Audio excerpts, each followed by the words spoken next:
சென்னை ராமாபுரத்தில் உள்ள எம்ஜிஆர் இல்லத்தில் அதிமுக பொதுச் செயலாளர் சசிகலா கட்சியின் கொடியை ஏற்றிருக்கிறார். இது குறித்த கூடுதல் விவரங்களை அங்கிருக்கும் செய்தியாளர் ஸ்டாலினிடம் கேட்கலாம். ஸ்டாலின், எம்ஜிஆர் நூற்றாண்டு விழாவை ஒட்டி ராமாபுரம் இல்லத்தில் செய்யப்பட்டிருக்கக்கூடிய நிகழ்ச்சிகளின் விவரங்கள் என்னென்ன? கார்த்திகேயன், அதிமுகவின் நிறுவன தலைவரும் தமிழகத்தின் முன்னாள் முதலமைச்சருமான எம்ஜிஆர் நூற்றாண்டு தினத்தை முன்னிட்டு அதிமுக பொதுச்செயலாளர் சசிகலா தற்போது எம்ஜிஆரின் இல்லமான ராமாவரம் இல்லத்தில் அதிமுகவின் கட்சி கொடியை முதலாவதாக ஏற்றி வைத்தார். அதன் பிறகு எம்ஜிஆரின் திருவுருவ சிலை ஆனது எம்ஜிஆரின் இல்லத்தில், அந்த ராமாவரம் இல்லத்தில் வைக்கப்பட்டிருந்தது. அந்த சிலையை அவர் திறந்து வைத்தார். அதன் பிறகு எம்ஜிஆர் இல்லம் எதிரே உள்ள மணிமண்டபங்கள், தொடர்ச்சியாக 3 மணிமண்டபங்கள் உள்ளன.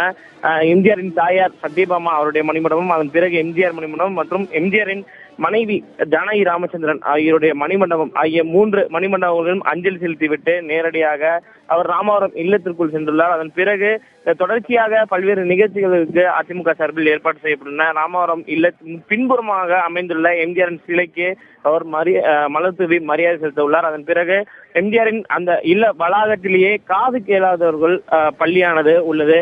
அங்கிருக்கும் குழந்தைகளிடம் அவர் சிறிது நேரம் கலந்துரையாடிவிட்டு எம்ஜிஆர் நூற்றாண்டு தினத்தை முன்னிட்டு கருத்தரங்கமானது ஒன்று ஏற்பாடு செய்யப்பட்டது. அந்த கருத்தரங்கத்தை குத்துவிளக்கேற்றி அந்த கருத்தரங்கத்தை துவக்கி வைக்கிறார். அதன் பிறகு பல்வேறு விதமான அன்னதான நிகழ்ச்சிகளுக்கும் இங்கு ஏற்பாடு செய்யப்பட்டது. தொடர்ச்சியாக பல்வேறு விதமான நிகழ்ச்சிகளில் தொடர்ச்சியாக அதிமுக பொதுச்செயலாளர் சசிகலா பங்கேற்கிறார். கார்த்திகேயன், செய்தியாளர்களை சசிகலா சந்திப்பதற்கான வாய்ப்புகள் ஏதேனும் இருக்கிறதா?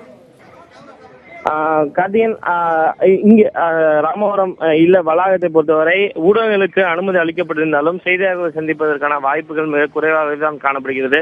தொடர்ச்சியாக பல்வேறு விதமான நிகழ்ச்சிகள் அடுத்தடுத்து இருக்கும் காரணத்தினால் இறுதியாக அவர் நிகழ்ச்சிகளை முடித்த பிறகு செய்தியாளர்களை சந்திப்பாரா என்ற ஒரு கேள்வி எழுகிறது.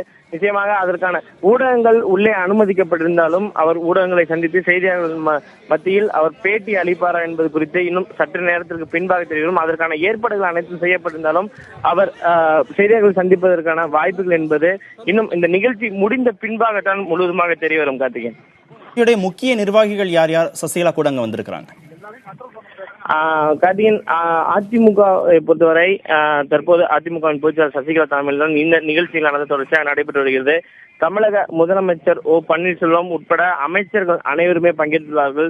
அதே போல அதிமுகவின் நாடாளுமன்ற சட்டமன்ற உறுப்பினர்கள் என பல்வேறு முக்கிய பிரமுகர்களும் இங்கு பங்கேற்றுள்ளார்கள். இதை தவிர எம்ஜிஆரின் உறவினர்களும் தற்போது ராமவரம் இல்லத்தில் உள்ளார்கள். அவர்களும் இந்த நிகழ்ச்சியில் தொடர்ச்சியாக அதிமுக பொதுச்செயலாளர் சசிகலாவுடன் பங்கேற்று தொடர்ச்சியாக அவர் செல்லும் இடங்களுக்கு சென்று வருகிறார்கள். இன்னும் இந்த நிகழ்வுகளை பொறுத்தவரை, ஒட்டுமொத்தமான இந்த நிகழ்வுகளை பொறுத்தவரை இன்னும் 30 நிமிடங்களுக்கு மேலாக இந்த தொடர்ச்சியாக இந்த நிகழ்வுகள் நீடிக்கும் என்றுதான் எதிர்பார்க்கப்படுகிறது. கார்த்திகேயன், கருத்தரங்கம் என்ன தலைப்பில் நடக்கிறது? இந்த கருத்தரங்கில யார் யார் பேசுறாங்க? கார்த்திகேயன், இந்த கருத்தரங்கை பொறுத்தவரை எம்ஜிஆரின் நூற்றாண்டு தினத்தை முன்னிட்டு தான் இந்த கருத்தரங்குக்கான ஏற்பாடு செய்யப்பட்டுள்ளது. தொடர்ச்சியாக எம்ஜிஆரின் நினைவுகளை பகிர்ந்து கொள்ளும் வகையில் அதிமுகவின் மூத்த நிர்வாகிகள் இந்த கருத்தரங்கில் பேசுள்ளார்கள்.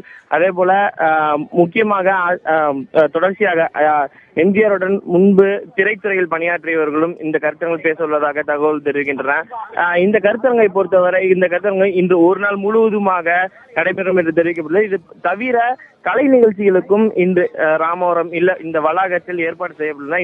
இந்த கலை நிகழ்ச்சியானது இன்று மாலை திரைத்துறை சார்ந்த கலைஞர்களால் இந்த கலை நிகழ்ச்சிகளானது நடத்தப்படும் என்று அதிமுக தரப்பிலிருந்து தெரிவிக்கப்பட்டுள்ளது. கார்த்திகேயன், எம்ஜிஆரின் நூற்றாண்டு விழாவை ஒட்டி ராமாபுரம் இல்லத்தில் எம்ஜிஆரின் சிலையை அதிமுகவின் பொதுச் செயலாளர் சசிகலா திறந்து வைத்திருக்கிறார். அதே போன்ற கட்சி கொடியையும் அவர் ஏற்றிருக்கிறார். இது குறித்த விரிவான தகவல்களை தந்தீர்கள். நன்றி ஸ்டாலின்.